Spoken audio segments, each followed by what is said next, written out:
Morning friends, welcome to the computer classes for all. Friends, आज से हम लोग सी लैंग्वेज को स्टार्ट करते हैं। सी एक प्रोग्रामिंग लैंग्वेज है, जैसा कि आप लोगों को ऑलरेडी पता है। ये सी लैंग्वेज एक general purpose procedural programming language है जो स्ट्रक्चर्ड अप्रोच को सपोर्ट करती है। इसका मतलब सी प्रोग्रामिंग का एक अपना प्री डिफाइन स्ट्रक्चर है जिसको फॉलो करते हुए हम लोग अपने कोड्स लिख सकते हैं। उसमें ऐसा नहीं है कि हम कोई भी चीज़ कहीं भी लिख दें। आपको प्री डिफाइंड है स्ट्रक्चर कि आपको वेरिएबल यहाँ डिक्लेयर करना है, ग्लोबल वेरिएबल बनाना है तो यहाँ डिक्लेयर करना है, आपको कोई फंक्शन बनाना है तो यहाँ डिक्लेयर करना है। वो प्रॉपर एक स्ट्रक्चर एंड डिफाइन है और उस स्ट्रक्चर को फॉलो करके आप प्रोग्रामिंग सी में करेंगे। अच्छा, सी है तो हाई लेवल लैंग्वेज, लेकिन इसको हम लोग मिडिल लेवल लैंग्वेज भी बोलते हैं क्योंकि जितने भी सिस्टम सॉफ्टवेयर लिखे जा रहे हैं वो सारे के सारे सी लैंग्वेज में ही। कोई कंपाइलर लिखना है, उसकी कोडिंग किस में लिखी जाती है? सी लैंग्वेज में लिखी जाती है। कोई हार्डवेयर लेवल की कोडिंग हम कर रहे हैं तो सी में कोडिंग करते हैं, क्योंकि सी मशीन इंस्ट्रक्शन के ज़्यादा क्लोजर होती है, इसलिए सी को हम लोग मिडिल लेवल लैंग्वेज भी बोलते हैं। आपसे पूछा जाता है कि सी हाई लेवल है, लो लेवल है, मिडिल लेवल है, तो आपका आंसर मिडिल लेवल होना चाहिए। क्यों? क्योंकि ये मशीन के ज़्यादा क्लोजर होती है। ठीक है दोस्तों, अब सी लैंग्वेज की यदि हिस्ट्री की मैं बात करूं कि सी डेवलप कैसे हुई, इसकी यदि मैं बात करूं तो दोस्तों इसके सबसे पहले 1960 में एक लैंग्वेज बनाई गई जिसका नाम है एल्गोल। एल्गोल लैंग्वेज डेवलप किया गया इन 1960 में बाय इंटरनेशनल ग्रुप।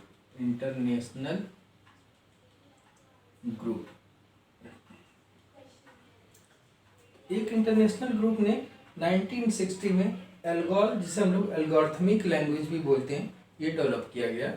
इसके बाद दोस्तों एक लैंग्वेज बनाई गई BCPL, basic combined programming language, और इसे बनाया था 1967 बाय मार्टिन रिचार्ड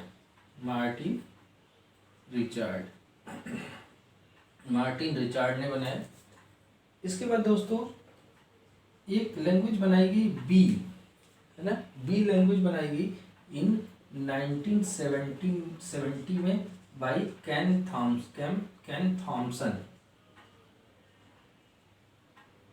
थॉम्सन ने एक लैंग्वेज बनाई बी लैंग्वेज। ठीक है, इसके बाद सी लैंग्वेज बनाई गई, उसी में एडवांसमेंट करके सी लैंग्वेज बनाई गई इन 1972 में by Dennis Ritchie, RITCHIE, by in Bell laboratory in USA।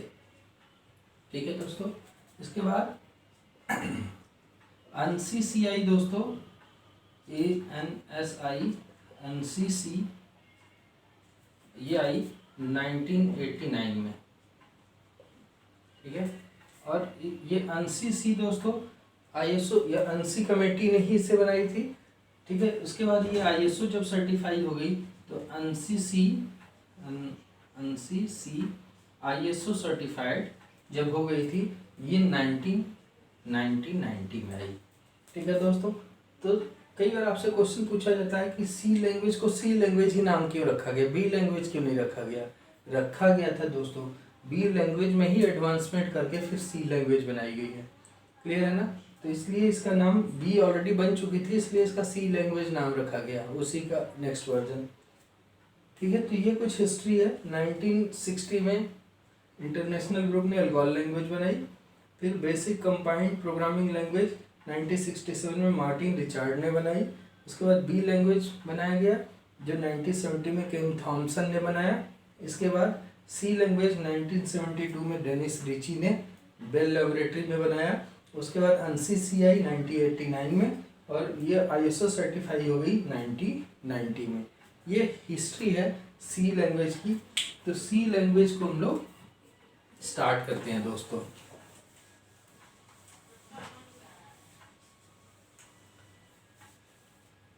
दोस्तों देखिए, हम लोग को दोस्तों यदि कंप्यूटर को कोई इंस्ट्रक्शन देना है तो हमें कोई ना कोई प्रोग्रामिंग लैंग्वेज की ज़रूरत पड़ती है। हम प्रोग्रामिंग लैंग्वेज जो अभी सीखने जा रहे हैं सी लैंग्वेज सीखेंगे। इसके बाद आप बहुत सारी प्रोग्रामिंग लैंग्वेज आगे मैं और भी आप लोगों को सिखाऊंगा, लेकिन फिलहाल सी लैंग्वेज की बात करते हैं। तो सी लैंग्वेज का स्ट्रक्चर क्या है? Structure of a C program. देखिए, जब कभी भी दोस्तों हम लोग सी की प्रोग्रामिंग लिखते हैं तो उसमें सबसे ऊपर डॉक्यूमेंटेशन सेक्शन लिखा जाता है। यदि सी प्रोग्राम की मैं बात करूं तो सी के प्रोग्राम को हम लोग कुछ स्ट्रक्चर, कुछ सेक्शंस में डिवाइड कर सकते हैं। मैं सारे सेक्शंस आपको बता देता हूं।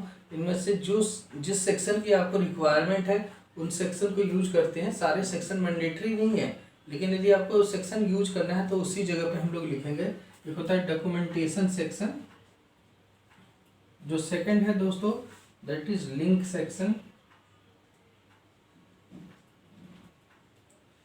इसके बाद दोस्तों definition section.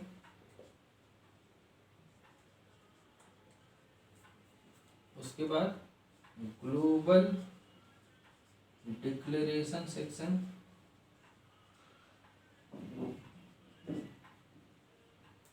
Documentation section, link section, definition section, global declaration section.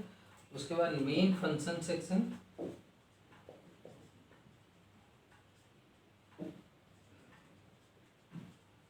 उसके बाद मेन फंक्शन सेक्शन में दो सेक्शन होते हैं। एक होता है डिक्लेरेटिव पार्ट, डिक्लेरेटिव पार्ट, इसमें दो पार्ट होते हैं। और एक होता है एग्जीक्यूटेबल पार्ट, और लास्ट होता है दोस्तों सब प्रोग्राम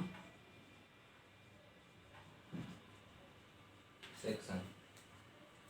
तो हम लोग सी के प्रोग्राम को एज ए होल सेक्शंस में डिवाइड करें तो इन सेक्शंस में हम लोग इसे डिवाइड कर सकते हैं टोटल 1 2 3 4 5 6 सेक्शन में। Documentation section, link section, definition section, global declaration section, main function section and सब प्रोग्राम सेक्शन। ठीक है दोस्तों, डॉक्यूमेंटेशन सेक्शन आपके प्रोग्राम के रीडेबिलिटी को बढ़ाने के लिए, ज़्यादा बेटर अंडरस्टैंड किया जा सके उसके लिए हम लोग कुछ डॉक्यूमेंटेशन लिखते हैं। वो आपके प्रोग्राम का कोई एग्जीक्यूटेबल पार्ट नहीं होता है, सिर्फ उस प्रोग्राम को समझने के लिए ज़्यादा बेटर वे में रीडेबिलिटी हो उसके लिए हम लोग डॉक्यूमेंटेशन सेक्शन का यूज करते हैं दोस्तों। और इसमें हम लोग या तो सिंगल लाइन कमेंट या मल्टी लाइन कमेंट बना करके, जैसे कि आप ये प्रोग्राम लिखने जा रहे हैं और ये प्रोग्राम किस चीज़ के लिए है आपको यदि बताना है तो ये हम लोग कमेंट बना सकते हैं। कमेंट कैसे लिखा जाता है? ये हम लोग सिंगल लाइन कमेंट यदि आपको बनाना हो अपने प्रोग्राम में तो कमेंट, तो उसके लिए हम लोग ये वाला डबल स्लैश यूज करते हैं। और यदि आपको मल्टी लाइन कमेंट बनाना हो, मल्टी लाइन कमेंट हम लोग यदि बनाना चाहें अपने प्रोग्राम में तो उसके लिए स्लैश स्टार से स्टार्ट करेंगे, जितनी लाइन लिखनी है वो लिखिए और लास्ट में स्टार स्लैश से उसे क्लोज कर देते हैं। ठीक है, अब आपके प्रोग्राम में कहीं भी आपको कुछ एक्सप्लेनेशन लिखना है ना, तो आप यदि एक लाइन में लिखना चाहें तो ये डबल स्लैश लगा के उसके आगे एक्सप्लेनेशन लिख दें। मल्टीपल लाइन में लिखना चाहते हैं तो इस तरीके से इसके बीच में यहाँ लिख दें। ठीक है, अब जो इसके बाद जो चीज़ लिखी गई है या इसके अंदर जो चीज़ लिखी गई है वो आपके प्रोग्राम का पार्ट नहीं रहेगा। जब वो कंपाइलर को जाएगा तो वो कंपाइलर को पास नहीं किया जाता है।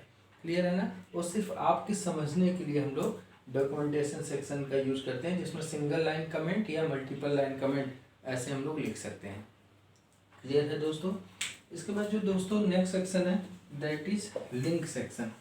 लिंक देखिए दोस्तों, जब कभी भी हम लोग सी का प्रोग्राम स्टार्ट करते हैं तो कुछ एक्सटर्नल रिसोर्सेज को अपने प्रोग्राम में यूज करने की ज़रूरत पड़ती है। ठीक है, जैसे कि आप लोग को यदि अपने सी प्रोग्राम में कोई भी चीज़ आउटपुट स्क्रीन पे प्रिंट करना है तो उसके लिए प्रिंट एफ नाम का फंक्शन से प्रिंट किया जाता है। अभी मैं आप लोगों को सिखाऊंगा। और यदि आपको कुछ इनपुट लेना है प्रोग्राम में तो उसके लिए स्कैनफ फंक्शन का यूज किया जाता है, ठीक है ना। अब वो फंक्शन पहले से बने बनाए हैं, आपको जस्ट यूज करना है। तो आपको क्या करना पड़ता है कि वो फंक्शन जहाँ कहीं भी डिफाइंड है वो एक हेडर फाइल में रखे गए हैं, उस हेडर फाइल को ला करके अपने प्रोग्राम के साथ लिंक करना होता है। तो ये किसी मीन्स आपके एक्सटर्नल एक हेडर फाइल है जिसमें कुछ फंक्शंस, कुछ मैक्रोज, कुछ प्री डिफाइंड चीज़ें हैं जिनको आप अपने प्रोग्राम के साथ लिंक करके उसको यूज करना चाहते हो। तो ये काम हम लोग कहाँ करते हैं, लिंक सेक्शन में। लिंक सेक्शन क्या करता है, किसी भी एक्सटर्नल लाइब्रेरीज को, किसी एक्सटर्नल रिसोर्स को आपके करेंट प्रोग्राम के साथ लिंक कर देता है। क्लियर है। जैसे कि आप printf और scanf फंक्शन यूज करना चाहते हो तो वो एक हेडर फाइल जिसका नाम है stdio.h, स्टैंडर्ड, std का मतलब स्टैंडर्ड, io मतलब input output, standard input output dot H नाम के हेडर फाइल में चीज़ें डिफाइन है। तो यदि आपको इनपुट आउटपुट कुछ करना है तो उसके लिए इस फाइल को हम लोग इस तरीके से इंक्लूड कर देते हैं, लिखते हैं हैश इंक्लूड stdio.h।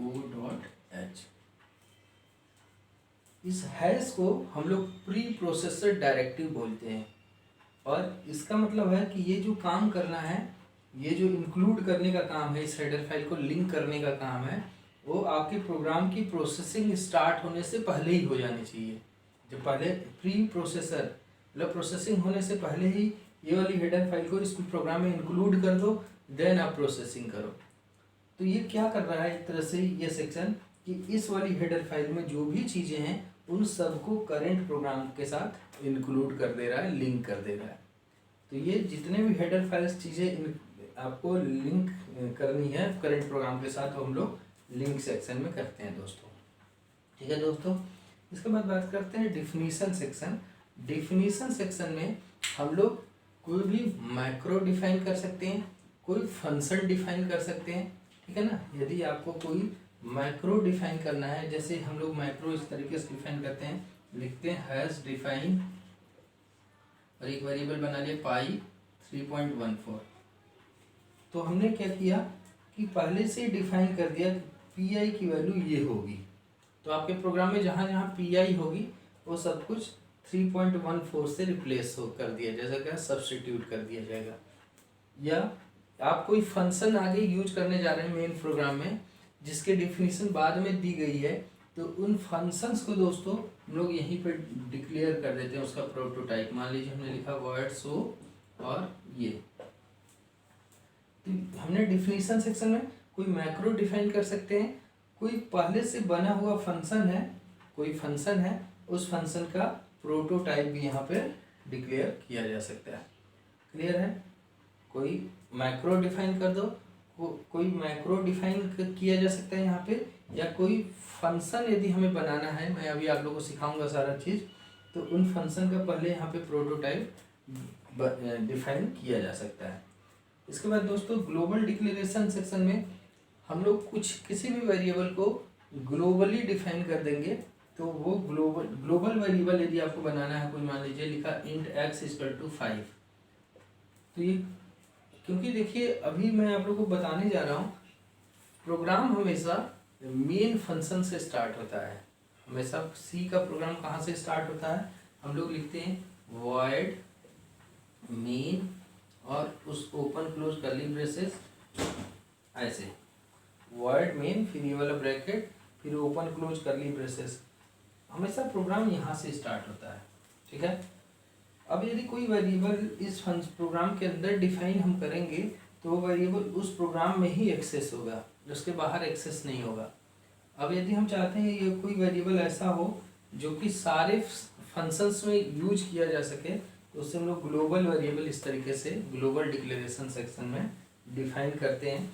इसका मतलब ये है यदि मान लीजिए ये मेन फंक्शन है, इसके बाहर भी यदि कोई फंक्शन डिफाइन है वॉइड शो, ठीक है, तो इस शो फंक्शन में भी इस x वेरिएबल को यूज किया जा सकता है और मेन फंक्शन में भी x वेरिएबल को यूज किया जा सकता है। यदि ये x वेरिएबल इस मेन के अंदर डिफाइन होगा तो सिर्फ यही एक्सेस हो सकता है। लेकिन यदि बाहर डिफाइन कर दें हम तो इसमें भी एक्सेस हो जाएगा और इसमें भी एक्सेस हो जाएगा। क्लियर है? तो इसे ग्लोबल डिक्लेरेशन सेक्शन बोलते हैं, जिसमें हम लोग ग्लोबल वेरिएबल्स को डिक्लेयर करते हैं। इसके बाद दोस्तों आता है मेन फंक्शन सेक्शन, जहाँ से आपका प्रोग्राम एक्चुअली एग्जीक्यूट होने स्टार्ट होता है। वो ऐसे लिखते हैं हम लोग वर्ड में। अब इसमें दो चीज़ें होती हैं मेन फंक्शन सेक्शन के अंदर, दो चीज़ें होती हैं। इसको मैं रब करता हूँ। एक होता है हमने वर्ड मेन फंक्शन के अंदर हमारी दो चीज़ें होती हैं। एक तो जितने भी वेरिएबल आप अपने फंक्शन में यूज करने जा रहे हैं उन सब वेरिएबल्स को हम लोग सबसे पहले डिफाइन कर लेते हैं। जो वेरिएबल बाद में भी यूज होगा उसको हम लोग शुरू में ही डिक्लेयर करना पड़ता है। ये सी प्रोग्राम का स्ट्रक्चर है। तो हमने लिखा एंट एक्स वाई, तो ये दो वेरिएबल एक्स और वाई पहले से डिक्लेयर कर लिया गया, इसलिए इसको डिक्लेरेशन पार्ट बोलते हैं। जितने भी डिक्लेरेशन करने हैं, कोई वेरिएबल डिक्लेयर करना है, कोई स्ट्रक्चर टाइप का वेरिएबल डिक्लेयर करना है, कोई एरे डिक्लेयर करना है, किसी फाइल टाइप का मैक्रो वेरिएबल डिफाइन करना है, तो जितने भी डिक्लेरेशन करने हैं वो सारे इसी सेक्शन में होंगे। सबसे पहले डिक्लेरेशन हो जाएगा, उसके बाद कोई भी एग्जीक्यूटेबल पार्ट यूज किया जाता है, जैसे printf हेलो। ठीक है? तो ये डिक्लेरेशन पार्ट है और ये एग्जीक्यूटेबल पार्ट है।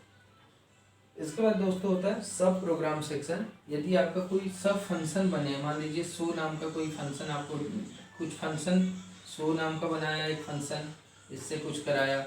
ऐसे ही आपने दूसरा एक फंक्शन बनाया वर्ड डिस्प्ले नाम का, इससे कुछ कराया। तो जितने भी और फंक्शंस बनाते हैं हम लोग वो सारा मेन फंक्शन के बाद बनाते हैं, तो इन्हें सब प्रोग्राम सेक्शंस बोलते हैं। दोस्तों ये आपके सी प्रोग्राम का स्ट्रक्चर है। जैसी ज़रूरत होगी वैसे, अभी शुरुआत में तो इनिशियली सारे सेक्शन को हम लोग यूज़ नहीं करेंगे, लेकिन जब आप लास्ट तक पहुँचेंगे तो देखेंगे कि सारी चीज़ों को हम लोग यूज करने स्टार्ट कर दिए हैं। ओके दोस्तों, तो हम लोग मिलते हैं नेक्स्ट वीडियो में, और नेक्स्ट वीडियो से हम लोग सी प्रॉपरली स्टार्ट करेंगे। Okay, thank you, thanks a lot.